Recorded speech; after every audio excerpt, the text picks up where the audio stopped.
From Kansas State University, this is Agriculture Today. Eric Atkinson here.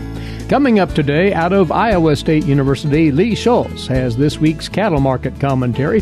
He'll remark on the prospect of import tariffs on goods from Mexico, how that could become a concern for the U.S. beef trade, and he'll go over a new analysis he has put together on the beef packing sector, which counters preconceived notions on packer ownership. Then K-State's John Holman will look at grain sorghum and summer annual forages as feedstuffs that could be planted as a replacement for corn, as planting delays have forced many of you producers to look in another cropping direction. And further ahead, Jeff Wickman will have this week's Kansas 4-H segment. His guest for that, K-State's Aliah Mestrovich Seay. All this and more coming up on Agriculture Today. Agriculture and food systems are the main drivers of the Kansas economy, but must be improved in order to feed the world's growing population. How are we going to do so? Reduce food loss, find ways to preserve grasslands, and help families stretch their dollars. Global food systems is one of the 5 grand challenges K-State Research and Extension is addressing. To learn more, visit www.ksre.ksu.edu.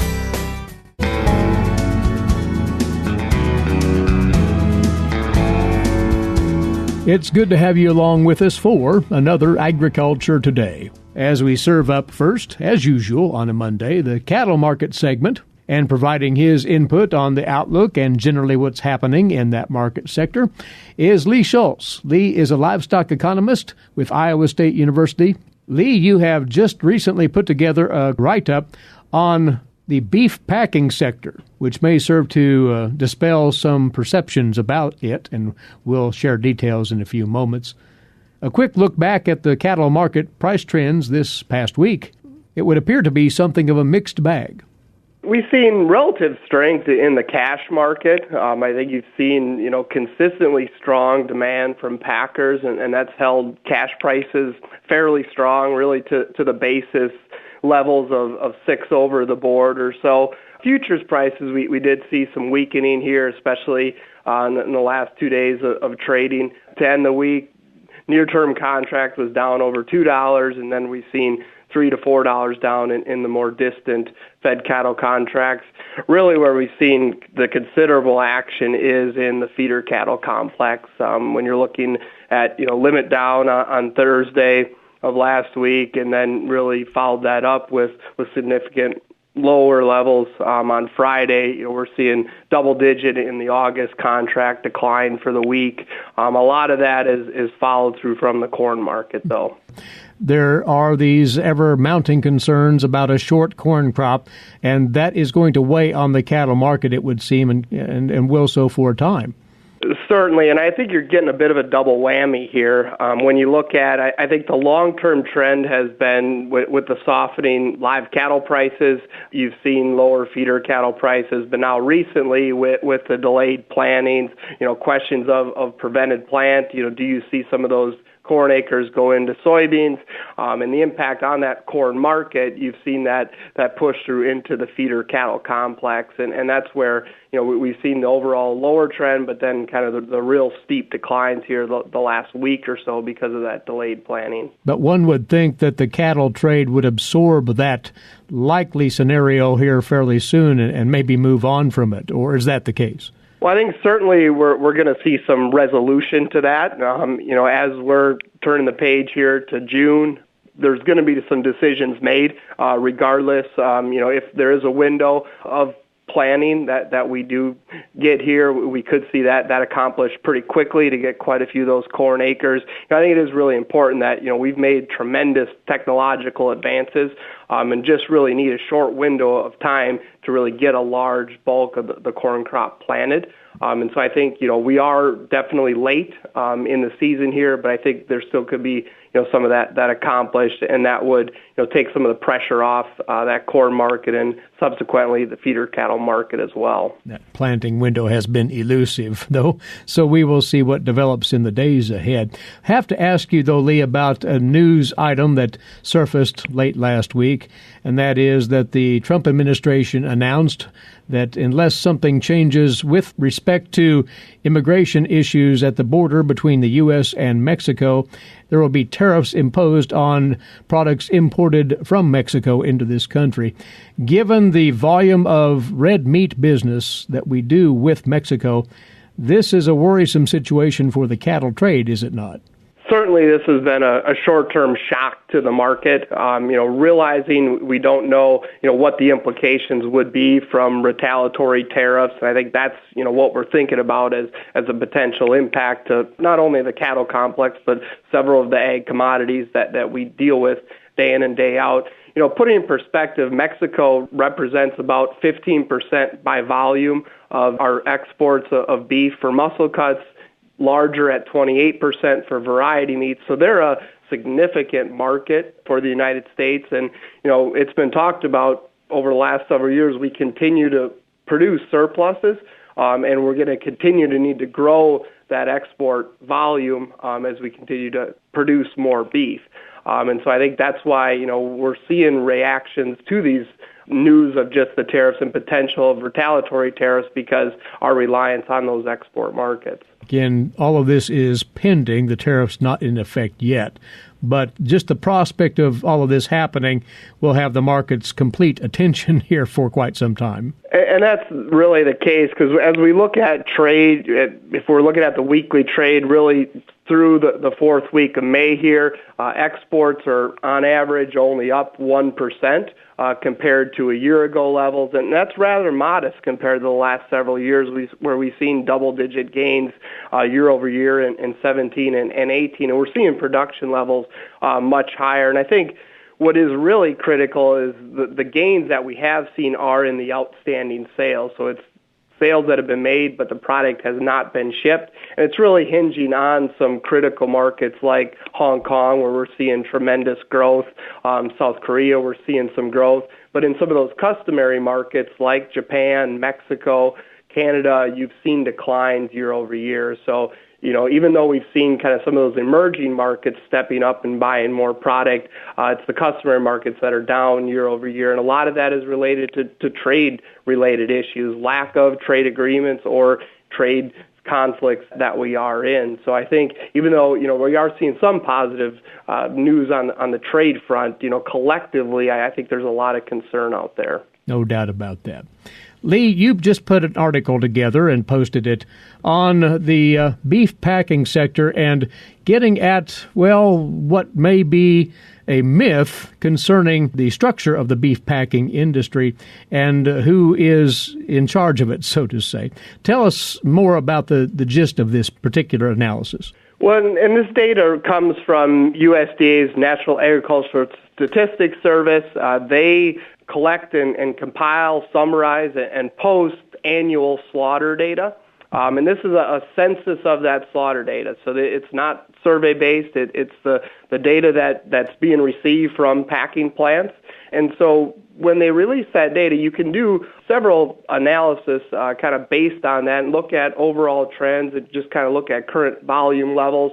What really piqued my interest this time was really looking at packing capacity, one, because I think we're at a better balance in that packing capacity. As we've seen, the number of packing plants decline somewhat, but we've steadied here in the last several years. But also you've seen the number of cattle increase. So we had much overcapacity in the mid-2010s, and I think we've really rectified that, and that's good for the health, really, of the beef cattle industry.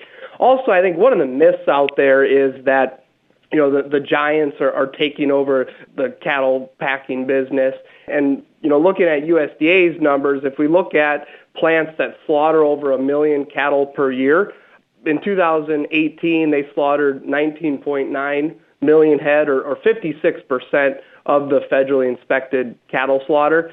If we compare that to 1999, so 20 years ago, those numbers are effectively the same. And so it really shows that the smaller packing plants, really ranging from 1 head all the way up to 999,000 head, have remained relatively the same. And so they've maintained that market share over the 20-year period here. And that's what sort of gets lost in the discussion here, that in fact there are a number of those medium-sized packing operations that are still thriving economically and still very much part of the mix, Lee. And that's the big part that I hope to convey in the article, and as I talk to producers around the state, is that packing plants of all sizes have a very important role in the beef industry. And when you're looking at beef packing, it's similar to producers and all sizes of producers. It's really about responding to consumers' interests and providing that constant supply of consistent, high-quality beef at competitive prices. And also another spin on that is, if you look at an individual state, packing industry really contributes a lot to their economic value in that particular state. And because of the linkages it has of buying the cattle, the labor supply that is employed, and all that economic activity generated by that packing industry. And that is certainly true in a state like Kansas. Where might one get a look at the full article? We don't have time today to dive into all of the numbers, but it really is a good read. Do you have it posted somewhere? The article is posted on the Iowa Farm Outlook and News website, and so that's a monthly website that we update with both livestock and grain market information. Excellent. Simply search for Iowa Farm Outlook and News. So, Lee, in closing, your thoughts on the trading trends for the cattle market this coming week? I certainly think, we've seen this last week some support in the box beef trade. I think we expected that as we've seen some follow-through for purchasing post-holiday, Memorial Day, and I think we're still in that really ramp up with Father's Day around the corner, as well as 4th of July, not that all too far away. We've really seen strength from packers, demand there. I expect that to really continue here. Basis levels are still running pretty strong. So I think we've, at least hit some resistance levels when we look at fed cattle prices. As far as feeder cattle prices, that's likely to continue to see volatility until we get some resolution in this corn market, and potentially we could see, further declines in that feeder cattle prices just because we're seeing that reaction to the corn market. And we'll catch up with you again in a few weeks. Lee, thanks for the comments. Thank you. That is Lee Schulz, livestock economist, Iowa State University, opening up this Monday edition of Agriculture Today. For 25 years, K-State Research and Extension's Kansas Agricultural Mediation Services has been providing a no-cost, confidential place to call in and visit with an agricultural lawyer. Our experts are available to help you producers handle legal and financial issues. Explore your options and generate solutions. Call us at 800-321-3276 or visit us online. Kansas Agricultural Mediation Services. We're back now on this Agriculture Today. Well, the opportunities for you producers to get a crop into the ground this spring, rather spotty for too many producers because of the rainfall that just wouldn't let up. But there's still plenty of time to get a grain sorghum planting in a good order. And likewise, if one wishes to, opt for a forage crop instead, a summer annual forage. John Holman on the line with us. John, as you know, is a research agronomist for K-State, based in southwest Kansas. And John, that idea of going with grain sorghum in lieu of corn that was prevented from planting, or soybeans, which may be on the late side, well, that certainly is a viable option for the state of Kansas. It is, Eric. It is. And it's always a pleasure to visit with you. And we've been blessed this year with moisture, but everybody would wish that it was a little more spread out. But we are sitting in a good position this year that we have a full profile of moisture to work with. A lot of times, we're on the dry side and needing moisture. But so our window for corn planting is closing, but we still have quite a bit more opportunity here to get a grain sorghum planted. Just in general, talking about raising grain sorghum, or as some call it, milo, what are some of the principles that you think producers need to keep in mind if they haven't been terribly experienced with this crop in the past? Sure. Well, and this crop may be new to some people that have grown corn in the past, but sorghum is one of the, I guess there's several things to consider based on the full profile of moisture. We're sitting in a good situation to grow a grain crop should things continue to dry out and have good moisture for the rest of the season. Getting seed available to plant, if growers have not contacted companies yet, they're going to find that it may be hard to find or start to get very hard to find seed. I think that that's going to be a challenge, so they're definitely going to want to start making some phone calls and getting some options lined out for planting.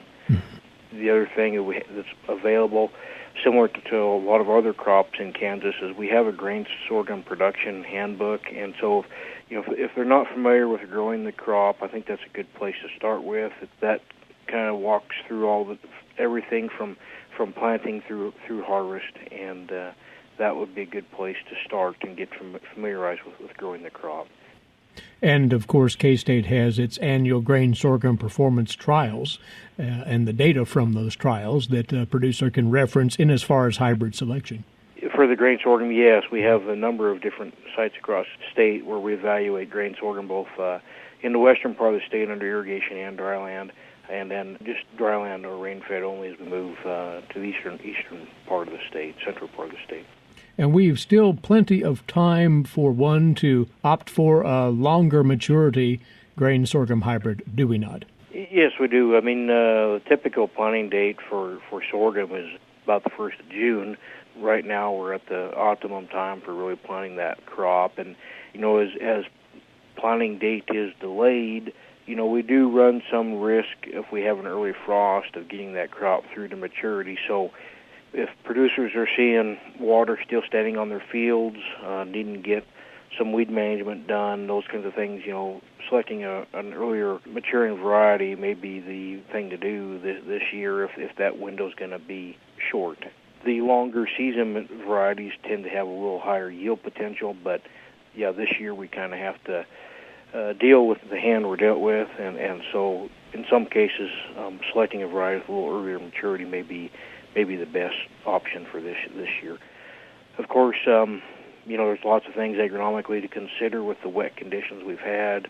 I mentioned the weed management. The other thing to consider is fertilizer, and if nitrogen was put down and we've had standing water in fields, we've had some leaching and volatilization loss of that nitrogen. So, we may need to run some top dress some nitrogen over those fields to get us where we need to be.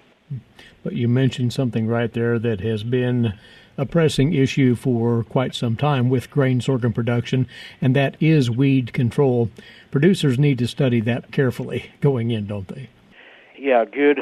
I can't stress that enough. A good herbicide program, pre-emerge program is really critical for that crop, although again, some of our herbicide options may be limited this year based on if things are wet. We may have to go with a shorter residual burn down and then plan on following that up with a post-application. Mm-hmm. Producers need to be aware of their weed management for sure before they commit to a grain sorghum crop. So that's one alternative for that acreage which was going to be planted to corn or soybeans. Another, John, would be summer annual forages, including forage sorghums, and likewise, those are a great fit for so many acres in Kansas. They are, and some places of the state were too wet to get a corn silage planted. Timing just didn't work out, and so for those producers, a sorghum silage product would still be a very good choice to go with. We tend to sometimes see the brown midribs, which are higher in feed quality, not perform as well under some of the stress conditions. But this year, with all the moisture we have, it may be a good type of product to look at where you can have a little bit higher quality. The other thing to consider is, we've had depending on the producer's situation, of course, whether they're, feedlot or cow-calf producer, with all this rainfall, we have had quite a bit of grass production in the state. And so rather than only focusing on yield, some more focus on quality this year may be a good thing to consider. And so what I mean by that is there's things that we can do to manage that crop, the type of crop we grow, the BMR, for example, harvesting that crop at a little bit earlier maturity.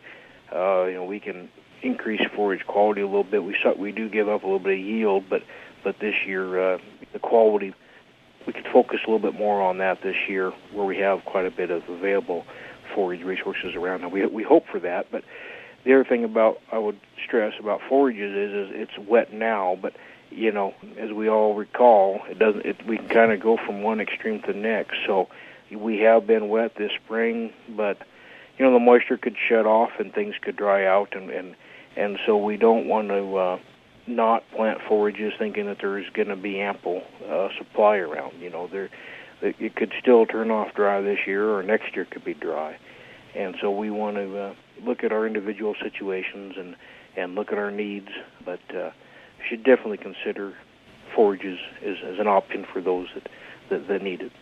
And we're planting to moisture, so that'll give those stands a great start, and not only forage sorghums, but millets, sedan grasses, if that is the option of choice for a producer. All sorts of alternatives here that a producer can consider. And once more, K-State has performance data on that wide spectrum of summer annual forages that they can review. Right, John? Right, Eric, yeah. So we've been evaluating summer annual forages for a number of years now.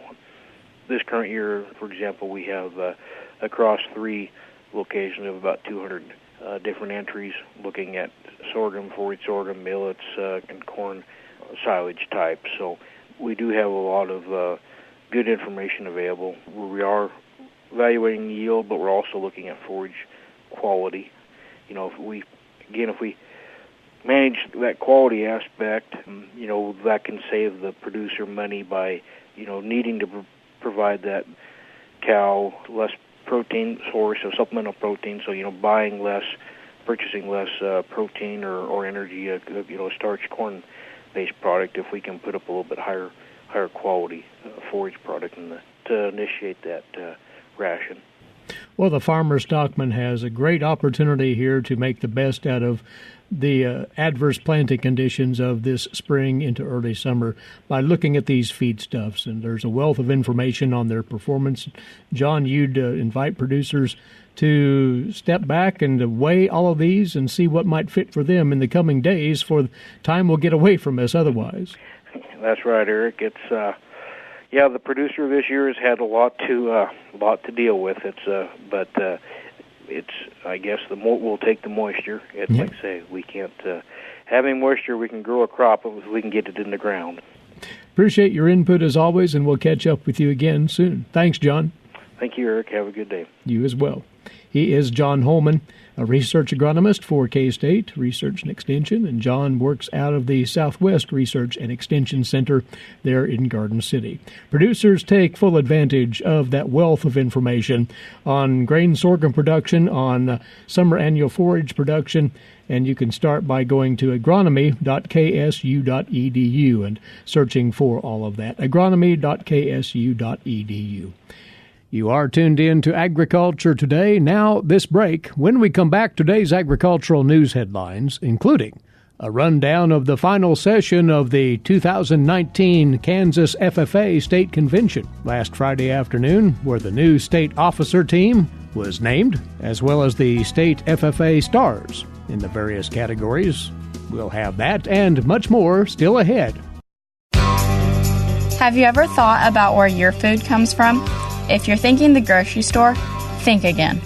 Facts show that the American farmer feeds more than 129 people. They are continually increasing and improving their operations. A wide variety of crops and livestock are grown in Kansas as well as the United States, providing food to your dinner plate. Next time you see a farmer or rancher, thank them. For more information, contact K-State Research and Extension. Now, today's agricultural news headlines, courtesy in part of DTN. Well, farm groups and political leaders on Friday raised concerns that Mexico would react to the new retaliatory tariffs on U.S. agricultural products, but Mexico's president declined to escalate yet another trade dispute with the president. The president announced late Thursday that the U.S. would place a new 5% tariff on all products from Mexico because of illegal immigration issues. White House officials had said that the tariffs would not begin until June the 10th and would ratchet up to 10% by early July. The president said the tariffs would then increase to as much as 25%. Mexico dispatched its foreign secretary to Washington to discuss the tariffs and immigration challenges. These come just 2 weeks after the U.S. dropped the steel and aluminum tariffs on Mexico and Canada, prompting those countries to drop retaliatory tariffs as well. Those moves were expected to push all three countries to start ratification of the new U.S.-Mexico-Canada trade agreement. Trade groups representing corn growers, wheat growers, and pork producers, among others, all called on the president to rethink the new tariffs for fear that they could see retaliatory actions. The Environmental Protection Agency on Friday released its final rule for year-round sales of E15 fuel blends at the gas pump. Here's more on that from the USDA's Rod Bain. Earlier this year, Agriculture Secretary Sonny Perdue recalled what renewable fuel supporters and feedstock growers were saying over a year ago about whether year-round E15 blended fuel availability at the gas pumps would become a reality. There was a concern about E15. Is this administration going to do what it said it was going to do regarding E15 year-round sales? And on Friday, with the 2019 summer driving season now underway, the Environmental Protection Agency announced its final rule regarding year-round E15. Secretary Perdue, in a statement released shortly after the EPA announcement, noted year-round E15 will improve consumer choice, market opportunities for farmers, and air quality. EPA Deputy Administrator Ann Isdell says besides year-round E15, the rule also includes regulatory changes to modify certain elements of the Renewable Identification Number, or RIN, compliance system under the RFS program in order to bring greater transparency to the market. I'm Rod Bain reporting for the U.S. Department of Agriculture in Washington, D.C. And closer to home, 6 Kansas FFA members were elected to serve as the 2019-20 state FFA officers at the 91st Kansas FFA Convention this past week, right here on the K-State campus. They were among 13 candidates running for a state officer position, representing the more than 9,800 Kansas FFA members.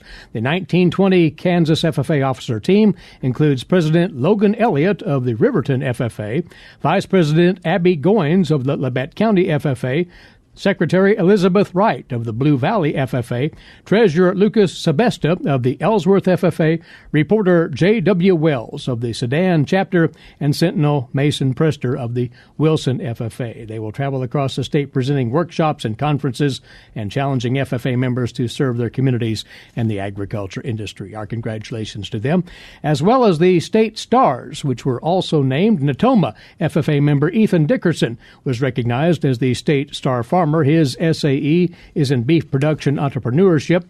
Burlington FFA member Kyler Lee, recognized as the state star in agribusiness. Sheep production entrepreneurship is Lee's SAE. And the star in ag placement was Emily Swiger of the Coffeyville FFA. She works with a local veterinary clinic as her SAE. Our congratulations to them as well. And lastly, the Ellsworth chapter received the prestigious Triple Crown Award at the final session. Under the guidance of advisor Carl Hobb, the chapter earning the highest combined scores over the 3 separate divisions: building communities, growing leaders, and strengthening agriculture. So once more, congratulations to all who fared well at the 91st State FFA Convention held here on the K-State campus last week. On we go now to this week's edition of Tree Tales. Here's K-State forester Jaron Tyndall. Jaron? Believe it or not, Kansas has a long history of professional forestry. In the early years of settlement, the state and federal government supported a concerted effort to establish forest plantations and farm woodlots. By 1908, at least 175,000 acres had been planted to trees under the provisions of the Timber Culture Act, which gave land to settlers in exchange for planting several acres of trees on their new farms. The following is an excerpt from a 1939 K-State Agricultural Report, which sheds light on the role of forests in the settlement of our state. Because of a general belief that only forested land could be farmed successfully, The timber covered alluvial valleys of the rivers were the first lands in Kansas to be settled, and a large portion of this class of land was cleared of its timber. Wood for the construction of houses and fences and for fuel was indispensable to the early settlers. As unoccupied valley land became increasingly scarce or impossible to obtain, the late arrivals were forced to settle on the prairie. Early trials demonstrated that the upland regions could be farmed.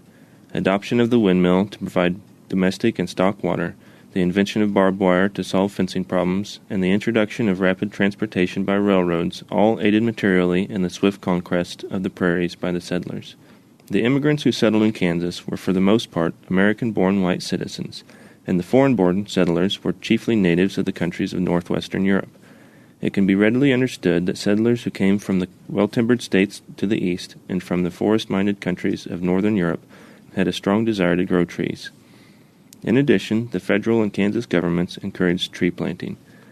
In 1865, the Kansas legislature passed an act providing a bounty of 50 cents an acre for any person who planted and cultivated 5 or more acres of trees, to be paid annually out of the treasury of the county in which the planting was located, for a term of 25 years. In 1868, an amendment to this law raised the bounty to $2 per acre and also provided a bounty of $2 for each half-mile of trees planted not more than a rod apart along any public highway. The Timber Culture Act, passed by Congress in 1873, provided that a person could obtain title to 160 acres of land by planting 40 acres of trees. An 1878 amendment reduced the area required to be planted from 40 to 10 acres. It was after this amendment that most of the entries under the law were made. In all, over 2 million acres of land were granted to settlers in Kansas under this act. Settlement of the open prairie, whether under provisions of the Homestead Act, the Timber Culture Act, or other acts, or by outright purchase, created a general, if not united, movement in Kansas for tree planting. Surprisingly little has changed in the practical aspects of forestry in the past century, but its broad application during the early years of our state's settlement had a pervasive impact on the landscape we live in today. If you'd like to learn more about farm forestry and what it looks like in the 21st century, give me a call and I'll be happy to fill you in. This has been Jaron Tyndall with the Kansas Forest Service, bringing you another Tree Tale. Thanks, Jaron. And you're listening to Agriculture Today. Did you eat today? Thank a farmer. A way to get more involved in agriculture is through 4-H and FFA. Through 4-H and FFA, we have been given multiple opportunities to grow as leaders and learn more about agriculture. You can learn skills related to jobs, public speaking skills, and you get the opportunity to travel around the country and meet new people. If you want more information about getting more involved in 4-H and FFA, visit them on their websites at kansasffa.org and kansas4h.org. This is Agriculture Today. I'm Jeff Wickman. Kansas 4-H Discovery Days, an opportunity for youth to explore 4-H projects, gain leadership and communication skills, as well as experience life on the Kansas State University campus, was held last week in Manhattan. Kansas 4-H Culture and Communication Skills Specialist Aliah Mestrovich Seay, working in collaboration with K-State's College of Education, hosted an educational experience camp that's geared toward underrepresented youth wanting to have a college experience. The last 2 years, we actually had Education Experience Camp in June and had the youth come on campus. This year, we decided to roll it into Discovery Days, and it ended up being a success. Talk about some of the things that went on. I know one of the things that you were telling me about dealt with STEM. STEM, science, technology, engineering, and math is a really big part of this Education Experience Camp because within the College of Ed, they allow students to explore different career options related to STEM. So one of the things we did with the 4-H youth is we allowed them to explore how if they have a passion for chemistry, for example, how they could study chemistry at the collegiate level and also end up teaching it. That whatever you're passionate about, you can end up teaching it. You don't have to just be an elementary school teacher, even though that's a great profession as well. The interesting thing here is the fact that it's hands-on, and I think that that's really how we connect with youth today because they're used to interactive things. So anytime you do something that's hands-on, they get a little bit more involved. Yes. So in the morning, we had a 2-hour-long STEM workshop actually brought on by the College of Education. And in the College of Ed, they allowed the kids to be in a laboratory setting and go through the engineering design process, which actually has a lot of similarities to our experiential learning model of do, reflect, apply. So the kids were able to look at those different orientations and actually make different structures during the course of the morning, look at research related to engineering and design and architecture. And they even did an egg drop activity where they had to create a structure that we dropped from a very high location to see if they could keep the egg intact or not. That was like the final STEM activity, and it was quite a hit. Were they successful? We had some youth that came up with parachutes and really good padding for the egg. And I got to be the person to drop all the eggs, which I've never done before. So, yes, some of them were successful. There was also an opportunity to do Dress for Success, and that's kind of another component. Yes. So within the College of Ed, there is a career specialist in the Career Center that works with students and helps them prepare for life after college. So we were able to collaborate with the Career Center once again with this underserved population, and they provided hands-on career development workshops in the afternoon. We had deconstructing and reconstructing a resume, and the youth had to look at that and then present on where they thought the different components of a resume were. Or we also had Dress for Success, where they were given job titles, and then they had to go to the career closet and pick out different types of dress according to the job that they were given, which was very interesting, and then talk about it. And then they also looked at interviewing skills. So it was the most engaged hands-on learning interviewing skills career development workshop I have ever participated in, and I was really impressed with what the Career Center came up with. And this is interesting because a lot of folks have not put together a resume, so learning how to do that. But then the interviewing skills as well, that's really just almost another form of leadership skills. It really is, and we had them work in small groups on all of these hands-on activities. And I could see their leadership skills coming out in different ways, because there isn't just one way to be a leader and to be part of a team. And we all need to work together based on the strengths that we have. So I was really pleased to see kids of different backgrounds from different parts of Kansas coming together and working on these activities together. It was a supportive environment. Some of these were 4-H youth, some of them were not, so they got an introduction into 4-H as well. Yes, so Discovery Days is open to youth that are not just 4-Hers, and we like to use it as a recruitment event as well. So we had some legacy 4-Hers in Education Experience Camp. We had some kids that have been part of our Riley County Verde Clovers group, and then they also invited family members that it was their first time at K-State, their first time at a 4-H event, and they seemed to have a really enjoyable time. There was also a panel discussion, kind of a Q&A where they were asking the questions? Yes, that's right. So the very last activity of the day was a panel discussion with educators that were primarily from the College of Ed, but also from 4-H Youth Development. And youth led the discussion, asked questions in regards to the first job that we have ever had, for example, why we were at K-State, why we chose K-State as a career path or an academic path as well, how to get money to go to college, all kinds of questions. It was hard to answer all of them within an hour. And they always have those kind of stumping questions where you have to think that, I wonder why they asked that, but I'm glad they did. Yes. I think with this particular population are just looking at how to make higher education accessible to them. So there were questions about, how can I apply for scholarships or grants? What happens if I'm a first-generation college student? What would that look like? And this is what I want to be. How can I get there? This is kind of a movement that we're working towards because as our population gets more and more diverse, this is something that the university and 4-H are both interested in, really meeting their needs. Yes, I think at all levels we are acutely aware of the fact that we need to provide equitable programming and services and even recruitment opportunities to first-gen underrepresented youth. And so to see these youth, most of them were in high school, some of them were just starting high school, some of them were sophomores and juniors, all really interested in what's next. and being able to answer those questions and help them build a path towards their future is just one of the many things that Discovery Days does for kids. I know it was only a few days, but did you see something that made you think that they now believe that this is a possibility? Yes, I think so. I could see them grow just within the day that we spent together. Education Experience Camp was an 8-hour track within Discovery Days. I could see a more cohesive group. I could see a lot of excitement throughout and at the end of the day. And I think that this will also result in more 4-H registrations, too, in the future because they had a lot of fun. We make learning fun here, and we make science fun.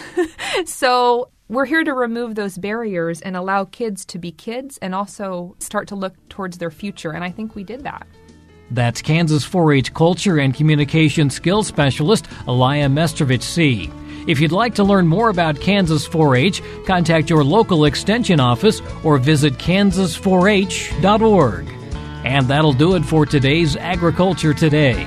Along with Eric Atkinson, I'm Jeff Wickman. This is the K-State Radio Network.